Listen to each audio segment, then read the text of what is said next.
ఈరోజు టీజీపీఎస్ ముట్టడిల సందర్భంగా చాలామంది అక్క చెల్లెళ్ళు అన్నదమ్ముళ్ళు అందరం అరెస్ట్ అయిన చాలా మంది ఉన్నాం.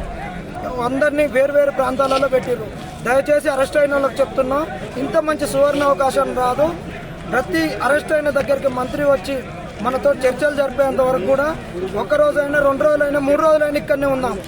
ఇక్కడి నుంచి మనం వెళ్ళిపోతే బయట చేయడానికి మనకు రిలే నిరాహార దీక్షలకు కానీ ర్యాలీలకు కానీ డీసీపీ అసలు పర్మిషన్ ఇవ్వడు. ఈరోజు చూసింది దానికి ఇంకా ముఖ్యమంత్రి అయినా వాళ్ళ అనుచరగణమైన మనకు పర్మిషన్లు రాకుండా మన గొంతు నొక్కుతారు. రేపటి నుంచే హాల్ టికెట్లు పెట్టడానికి ఇంకా సమయం ఇంకొక 5-6 రోజులు పోతే హాల్ టికెట్లు పెడతారు. ఎవరు రారు, ఎవరి పనిలో వాళ్ళు నిమగ్నం అవుతారు. చాలా మంది భయపడుతుంటారు. వాడు ఎగ్జామ్ పెడితే మనం ఎట్లా అనిపించుకొని ఎక్కడ అరెస్ట్ అయిన వాళ్ళు అక్కడ 2 రోజులైనా 3 రోజులైనా ఎక్కడనే ఉండాలి. మీ దగ్గర నుంచి అరెస్ట్ అయిన వాళ్ళు కూడా వీడియోలు చేసి మన నిరుద్యోగ గ్రూపులలో పెట్టండి.